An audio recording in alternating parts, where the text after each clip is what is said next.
Do I have a type? No. Hello, welcome back to my channel. And listen, I want to do a top 10 book boyfriends tag. I've seen a lot of creators do this and I was really intrigued to see what I would pick. It's not something I really think much about. And although I have like standout book boyfriends, I've never categorically put them in a list and ranked them. And let me just tell you, this took so long to figure out what would be my top 10 book boyfriends. And some were easy, some were hard, and then ranking them, again, 2 were really easy, top of the list, and then the rest were really hard. And I'm for sure missing some book boyfriends, but top 10 is a very short list. So while there are some other book boyfriends that absolutely live in my heart, these are the 10 that just stand out for me, and we're gonna go from 10 to 1. Don't judge me for my choices. I have valid reasons for having these book boyfriends on the list, and yeah, we'll see. And I'm sure at some point I will redo this and the list will change, because let's be real, there are always new romantasy books and there are always new book boyfriends that absolutely pop out. So let's dive in. Top 10. At number 10 is Memnon from Bewitched. I love Memnon. I love how dedicated and passionate, and although he's wrong occasionally, I just love how down bad he is and is just there. The second his woman needs him, he is there in a flash and he will destroy the world to protect her. He doesn't care. She comes first, everything else comes second. And everything that she cares about, he cares about, even if he does not understand it. He's like, if this is important to you, it's important to me, and I will do what you need me to do. And I just love that. I love when a guy is down bad for his woman. I love when he'll do anything, including destroy the world, to save her. Because let's be real, we always want to be number one in our man's life. It's not realistic, but we still want it. And he's one of those. And he's morally grey, like actually morally grey. So I'm a morally grey girly. I love my morally grey men, and he is just that. He doesn't care. If you think he doesn't see good or bad, he just does what he wants, and he does what his woman wants, and that's it. At number 9, this is a new addition, but it's Rowan from City of Lies and Legends. It's the newest couple that we get introduced to into this book. I know everyone loves Darian Castiel, and you know, he's another down bad guy who will do whatever it takes to save his woman. But Roman is just on another level. The self-sacrificing he does that no one knows about, and the way he just buries it all inside, and he has this hard shell that's hard to crack, and then his woman comes along and cracks it and demolishes it into pieces, and then he's down bad. I just love it. I love Rowan. I love just everything about him. He was the one couple that really stood out in these books.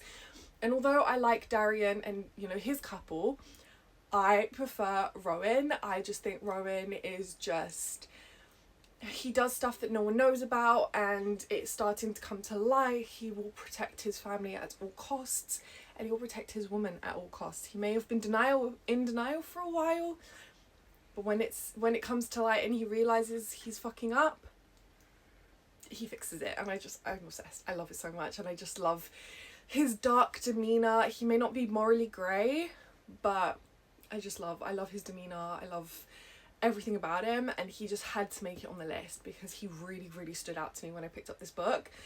And his couple is the main reason why I'm continuing the series, because although I do like the main couple, I was getting a bit not bored, but there was one thing that I kept waiting to happen, and it was just taking too long, and I just couldn't understand why it was taking so long. But then he came along, and I was like, take the time you need if I get more time with Darian. If I get more time with Rowan. Okay, now at number 8, I know that Lady of Darkness is my number 1 top series of all time. Number 1 in every category. Lady Darkness demolishes it. But Soren, he's at number 8. And that's okay. He's not my number 1 book boyfriend, but everything else in this book is my number 1. So that's fine.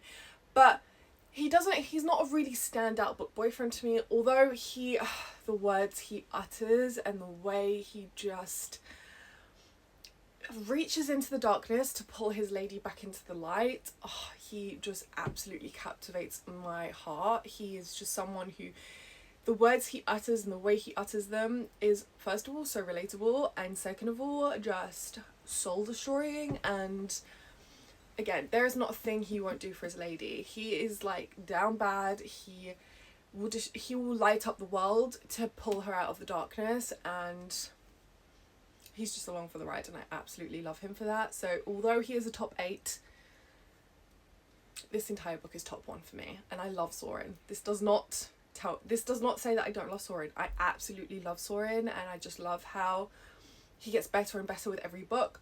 But there are just other book boyfriends that I think just stand out more for me. I think first before I think of Soren, and it kind of hurts my chest to put him in number 8, but I was so torn. This was the hardest decision, but I just know that there are other book boyfriends that I love way more than Soren, even though I do love Soren. Ugh. I don't know why I need to keep clarifying that, but yeah, I think there are other...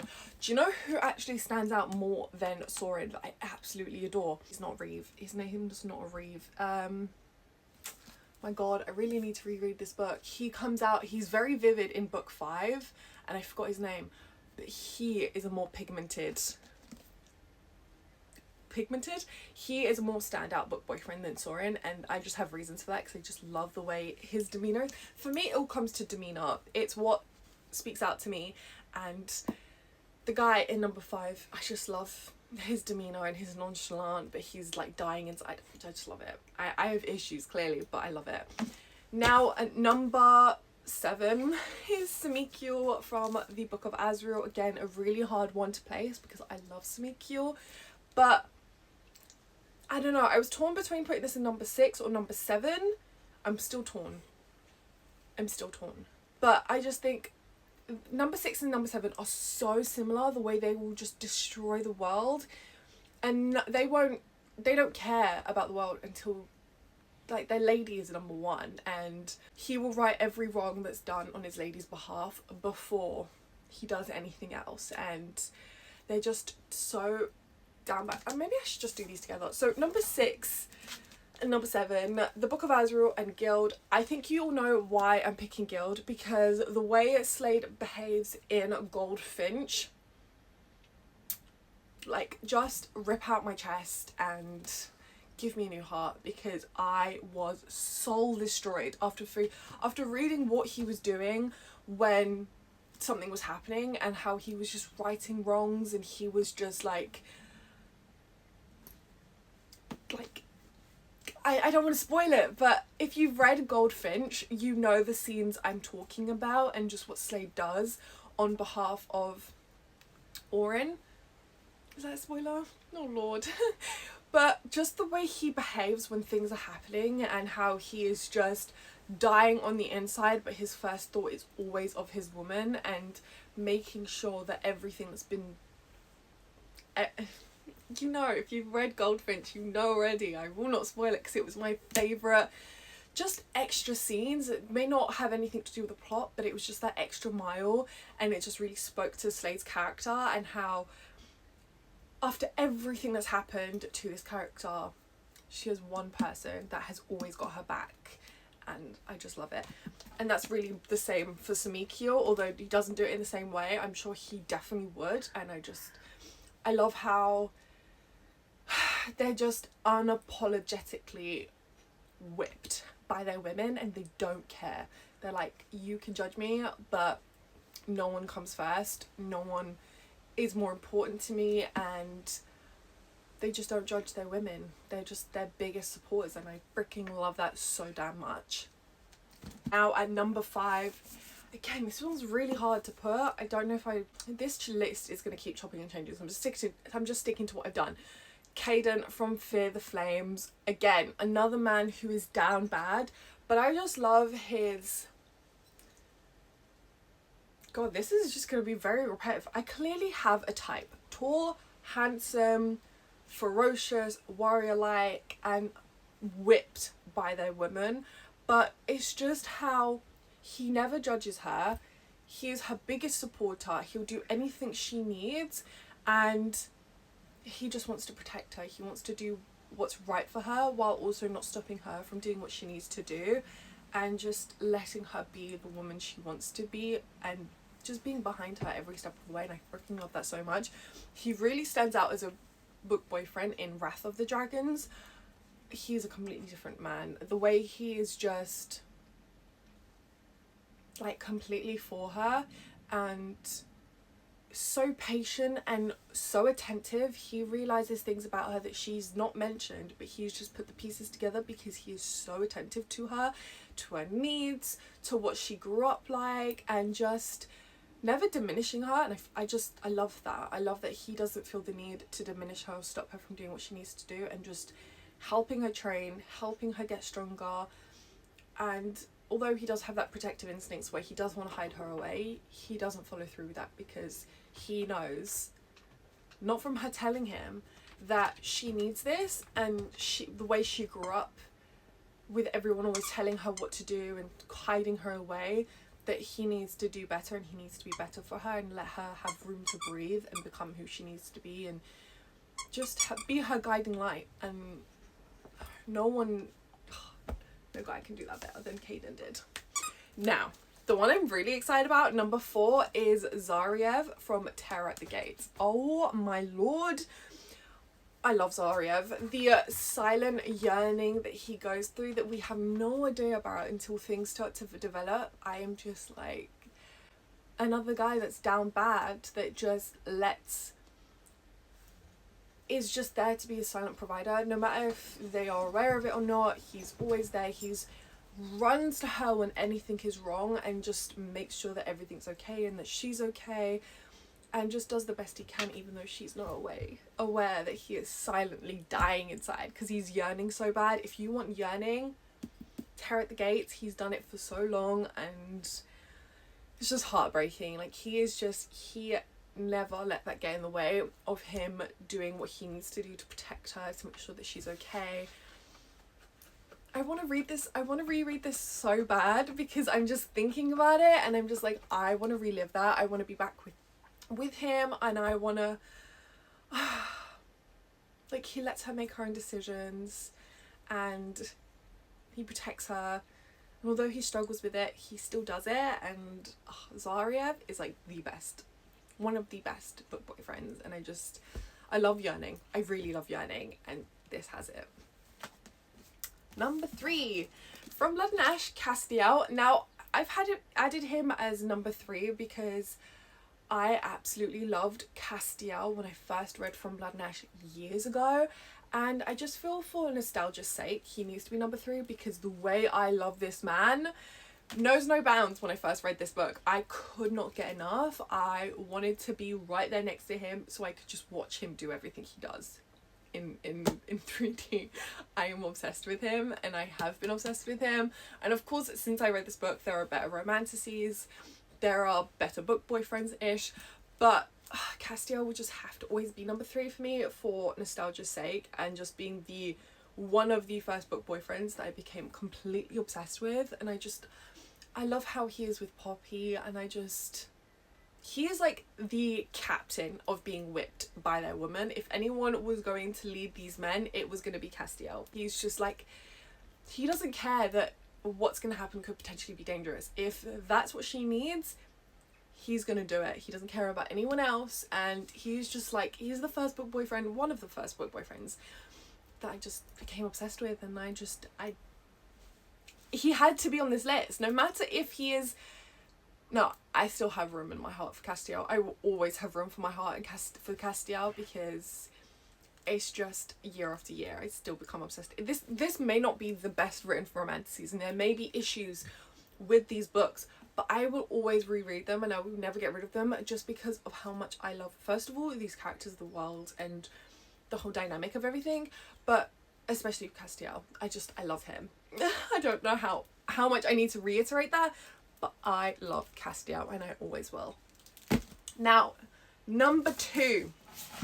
Of course, I didn't want to add this book in because I wanted to give different options, and then I did From Blood and Ash, but I just can't do a top 10 boyfriends without adding Rowan, because I freaking love Rowan. Rowan and Castiel were two of the first book boyfriends that I was just introduced to, that started this obsession that I always think of. And although this is a series that is not my number one anymore, I love Rowan, and although he's not perfect, but that's okay because he makes up for that, and no one is perfect. So, and he's just unapologetically that. And I love how much he goes through in these books, and he's just there along for the ride, and he doesn't care. And you know, he may not have a woman who's the best at communicating, but he's like, I chose this life, I chose you, if you need to do this, do it, and I'll be right there along with you. And there are just scenes in here that I always think of, and it's just etched into my brain. Him and Rowan and the female main character, etched into my brain. I will forever live in these scenes, and when I reread these, when I get to those scenes, I'm just screaming, kicking my feet, giddy as shit. And yeah, this is a series that I will never live down. I will always have this series close to my heart. It's a series I will always reach for, although it may no longer be my number one. Rowan had to be mentioned. I could not be honest in a top 10 boyfriend if I didn't have Rowan in here, and he is number 2.